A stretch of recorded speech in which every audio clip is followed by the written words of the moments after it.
I always need a moment after that. You know, with Wenda's guided meditation and that, I think we're done. If your heart isn't open now, I don't know what else I can say that's going to help. You know, this is the joy of being. This is my talk title, and it's a joy to be here and just to experience this.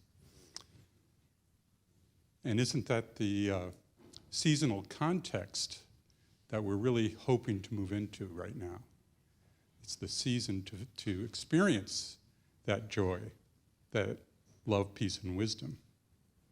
Especially given today's special recognition of the practitioner initiation, celebrating the sacred journey that they are committing to.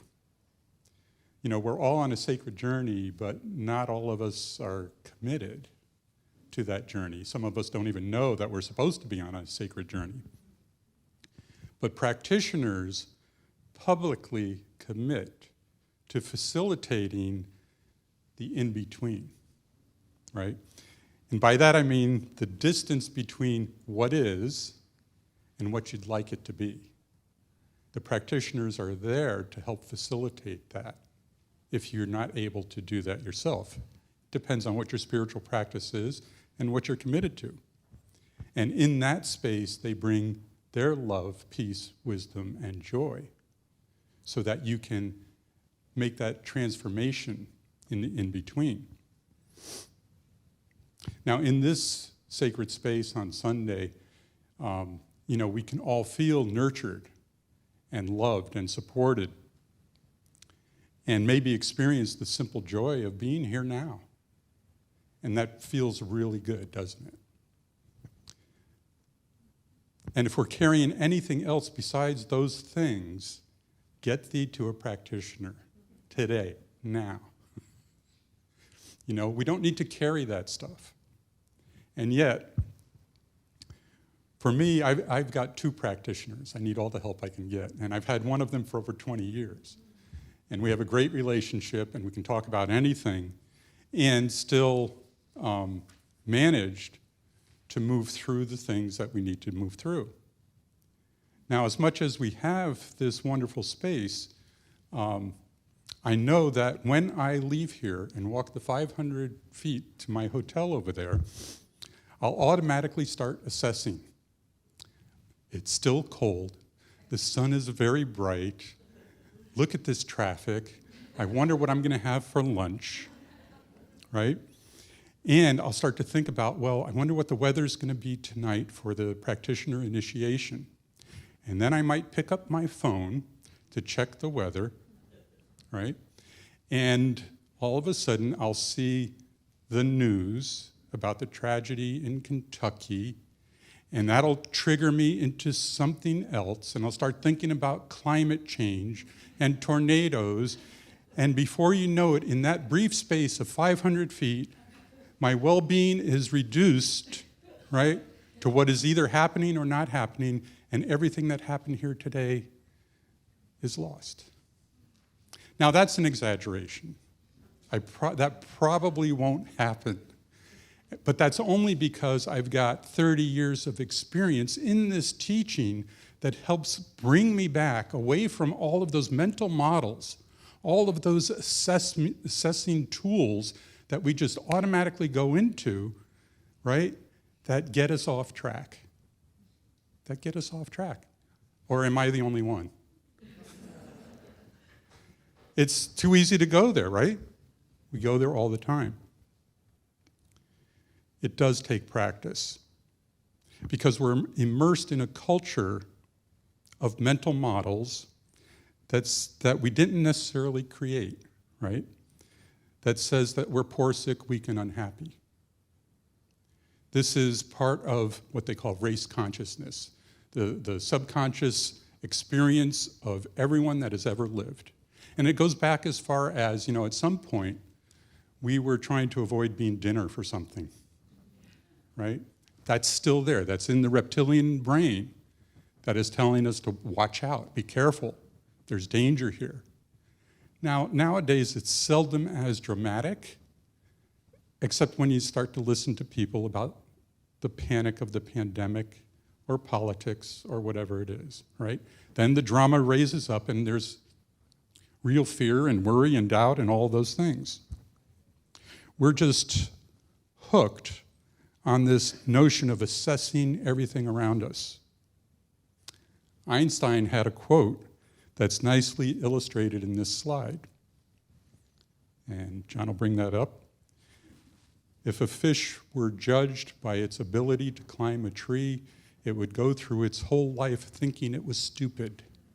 So you can see all the animals lined up there, and the guy is saying, for a fair selection, everybody has to take the same exam. Please climb the tree. And don't we do that to ourselves? I mean, our kids are put through that all the time. We have assessments. I've had so many personality assessments that I don't know what to do with any of them. And I've let that go just to discover who I really am. But we're in this mindset of assessments, of mental models that drive us in unconscious behavior and cause us to use an unconscious use of the creative process. And so we demonstrate things that we really don't have an intention to demonstrate, but there they are. And they're for us to work through. So let's just acknowledge that no one has gone through a pandemic like this. No one has gone through anything that we're experiencing in the last 2 years. And you don't need anyone tell you that you're doing it wrong and that somehow you aren't measuring up. There's no guy sitting behind the desk wagging his finger at you. We've got to be gentle with ourselves and others and just catch our breath and breathe. I love Wenda's guided meditation because that's what it's about, is getting to that heart place through the breath of being centered. Now, part of the pressure that we have is that we have a strong culture of busyness, right, in this country. Of always doing something, of always being productive. If you're not busy, then there's something wrong with you. And it reminds me of a bumper sticker, I'll never forget this one, I saw in Florida. It said, "Look busy, Jesus is coming." Which is just wrong in so many ways. At the same time, in this culture of busyness, we define our self-esteem, our self-worth by what we do for a living or what our self-expression is. We tend to equate that with how good we are, right? And worse is we tend to judge other people by their status and what they do for a living. And so suddenly the rug has been pulled out from under us with this pandemic and everything that we've experienced for the past couple of years. And the pain of that change and the uncertainty with what's going to happen, or the loss of a dear one or a colleague, or the loss of a job, or whatever your experience is, it can seem that the suffering is just unbearable. And part of that is because we dream about how good it could be, right? We see that possibility and we see what's happening, and it can be hard to reconcile the two. So what are you feeling right now about the loss of a job or any loss that you've had, loss of a loved one, and the tremendous upheaval in your life that you've experienced? Ram Dass often talked about unbearable loss and how to deal with it. And a key way through it is to stop labeling it as unbearable. To stop labeling it. We tend to pin our feeling to a label, such as unbearable or overwhelming or insurmountable, right? And in the act of doing so, we just put the brakes on what we're actually feeling. If we're able to pin it to a label, okay, I've done it. I'm really miserable and overwhelmed. But we don't take it any deeper than that. And it's really a form of spiritual bypass. Have you heard of that before? Of bypassing what you really need to learn It's all good, it's all God, and we haven't really done the deeper work to drive into that, to really understand what is there for us. This isn't easy because we're not used to doing it. Maybe we haven't been trained to do it. Where do we learn to really go deeper? Well, in a place like this, we can start. We can start going deeper, to take the 2 years to prep to become a practitioner, and then the 2 years of intensive work that you're required to do. You'll start discovering who you really are and who you've come here to be. And that's just the beginning. It allows you the ability to transform not only your life, but the lives of people that are around you. The potential for this community to become innovative and creative and have a new experience of spiritual community is huge because of the number of practitioners that are here, the work that many of you have done even though you're not practitioners. The potential for creating something new is just tremendous. And you have that right before you in this interim ministry.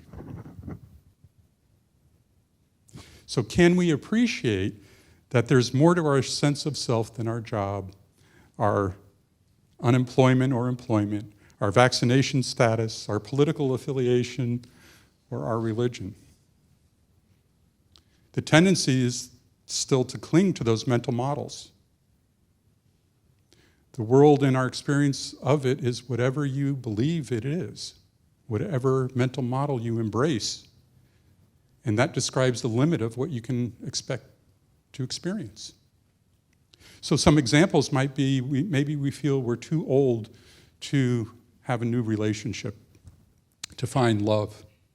Maybe we feel like we can't really get the job that we like because we don't have a degree. Maybe we feel like there's no good jobs left, or that the entertainment business is dried up, or the opportunities in the entertainment business have dried up, or the restaurant business, or whatever it is. And we've all experienced, if we've gone to any restaurant lately, how slammed they are and trying to get in or whatever. Or how about one of my favorites is, I just can't keep up with this technology. Right? It can seem overwhelming. And if we believe any of those things, then we automatically limit what we can experience.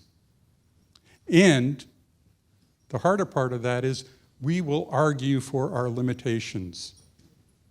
I'm very good at that. I can really win an argument for my own limitations, despite knowing better. It's just an automatic thing, and then you catch yourself and you say, oh, that's not my truth. And when we're in that in-between, we can miss some very important messages. When we're arguing for our limitations, perhaps we can't hear that still small voice that is trying to give us some other information. And this is illustrated by another slide. Christopher Robin was always encouraging Pooh, whose self-esteem was, always pretty low. And he's told him, "You are braver than you believe, stronger than you seem, and smarter than you think." So I'm here to be your Christopher Robin today. That still small voice, that inner wisdom that is speaking to you, to ask you, what would you do if you were brave? Or better, who would you be if you were really brave? Who would you be if you really felt strong today? Who would you be if you really knew you were smart? Who would you be if you knew beyond a shadow of a doubt that you were loved more than you can imagine? Who would you be? There really are no limits as to what we can believe. So how do we shift our belief when we don't feel strong or smart, right? And the answer to that is to see a practitioner. To see a practitioner who can be willing to accept that your self-worth isn't not tied to anything that you believe about yourself or anything outside of yourself. And the reality is many people have no feeling, no sense, no awareness that there is a power for good in the universe that they can use. There's a power for good that is greater than they are, and that is available simply for the recognition, awareness, and use of it. And even with that being said, even though you know that, when the ship hits the sand, as it often does, do you find yourself begging for special intervention, right? Like the atheist in a foxhole, promising, oh, I'll go to the Seal Beach every Sunday if you only can make this pass. Please, God, right? We go right into that place of powerlessness and victimhood. Now, with that being said, even Jesus in the garden, right, asked that the cup be passed. He said, please, if there's any way we can get out of this. Because he knew. But he also knew that it was his to do, that this hard work is for us to grow and expand and deepen in love and appreciation and knowing what our true nature is. That the kingdom of God is at hand. It's right here. That good, peace, power, beauty, joy is here now. And we just have to see it. And it really comes down to our relationship with God and our spiritual practice. The quality of our spiritual practice. And that's always a question when someone comes to me in counseling or treatment work, is I ask them, well, what are you doing for spiritual practice? Oh, I sometimes read the daily word. And what else? Sometimes. And it's not a bad thing. It's just, well, then you have to accept that right where you are, things have to change if you want anything else to change. Joel Goldsmith said that when the realization of this, that we have to improve our spiritual practice, when the realization of this becomes a daily practice, perhaps many times a day, an awareness finally arises that this is the solution to every difficulty and the solution and the source of all creative activity. Spiritual practice. The solution to every difficulty and the source of all creative activity. We've got to learn to use the creative process in a conscious way.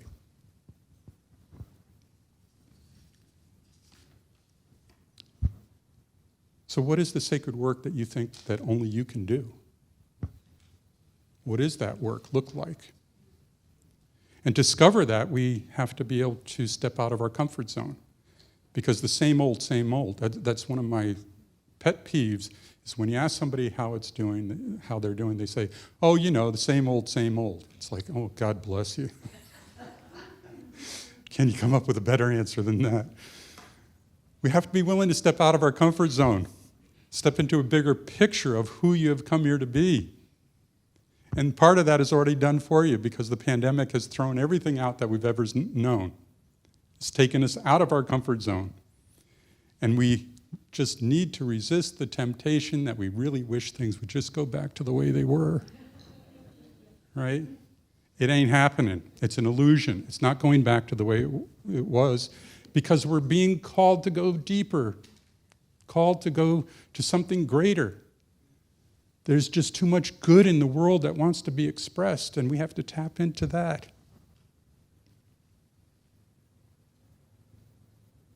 So how do we do that? Very often we try to figure it out from a place based on an assessment of what our talents are and maybe what we'd love to do. And sometimes this approach relies too heavily on our past experience, what worked in the past, and logically projecting from that place about what can happen. And that can work to some degree. But when we're really tuned into the creative process in a conscious way, we tap into innovation and creativity and open the possibility of what we could actually do, because we're smarter than we think and braver than we believe. I think we rely too much on our logical ability to assess what's in our highest good. I was recently talking with my older brother who has a challenge with some form of Parkinson's. And he's had it for several years, and it continually gets worse. And he sees a lot of doctors, and he has a lot of different protocols that he's doing. And my mom, who is 97, always asks him, well, how are you doing? And in the past, he's always, told her all the details about going to this doctor and this protocol, and this is working, and this not. And my mother, God bless her, just kind of glazes over. And he asked me about that and said, what should I do? And I said, maybe you're answering the wrong question. Maybe you're answering the wrong question. See, the tendency is to go into the logic of the condition and delineate all the bullet points, and the other person ain't there. They don't really hear that. All Mom really wanted to know was, how is my firstborn doing? And all he had to say is, I'm well and I'm happy to be here with you. That's all she wanted, right? And we glaze over that because it seems like it's too simple. We want to get into the details of everything that's going on. And you've seen it in your own friends and possibly family that, does that really work?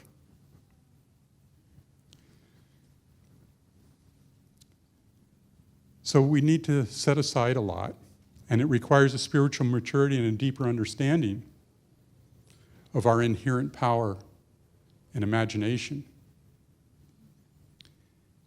And we need to look at it perhaps a little differently. And I like this quote by Joel Goldsmith to illustrate that. He says this: many spiritual students believe that if they can just change a sick body into a well body, unemployment into employment, a bad person into a good person, that is spiritual demonstration. Please believe me, these are not demonstrations. These are the effects of demonstration. The demonstration is that awareness of God's presence, the deep breath, the click, the sense of release. That is the demonstration. When you achieve that, health, employment, supply, home, companionship, whatever is necessary automatically follows. These are the added things. In the message of the infinite way, you will find that we cannot demonstrate person, place, thing, or condition. We can only demonstrate the presence of God, the activity of God in us, and the realization of God. When we have achieved that demonstration, all these things are added unto us. We make it much too complicated. And there is a cognitive dissonance in the practitioner worrying about fixing this condition. You know what cognitive dissonance is? It's like when you say, affirm, I'm rich, I'm rich, I'm rich. I reach into my pocket and I've got a dollar bill. That's cognitive dissonance. You can't believe the affirmation. All we need to know is the joy of being present, of feeling the presence of God within us. Imagine that. If we can do that wherever we go, it's a much different place.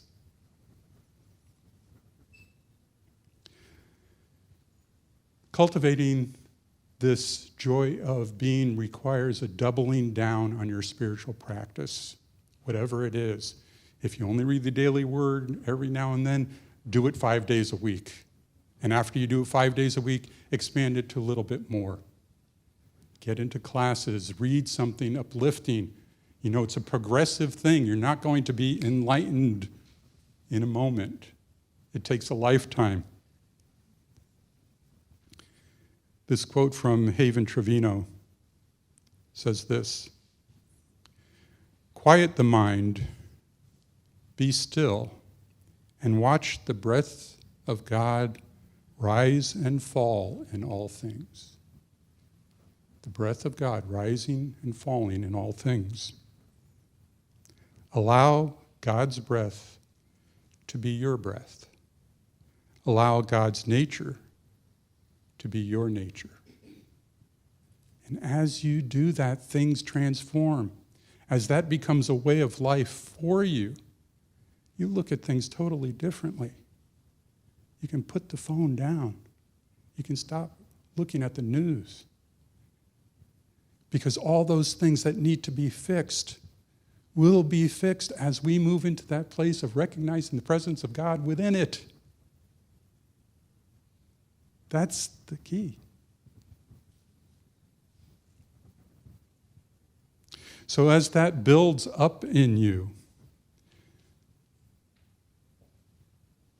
just sit with that. Let that build. So that the in-between is filled with a different thing than worry, doubt, fear, anxiety. It's filled with that joy of just simply being here, this great gift that has been given. At the age of 93, Charles Fillmore famously said this: I fairly sizzle with zeal and enthusiasm and spring forth with a mighty faith to do the things that only can be done by me. Are you sizzling? I read that and that, just gets me going. I fairly sizzle with zeal and enthusiasm and spring forth with a mighty faith to do the things that can only be done by me today. That's a very different place to be. God bless him, at 93, he's proclaiming that. So make a spiritual commitment that opens your heart and fires your passion, fans the flame in your heart for the God in all creation. Because that's what you're here for.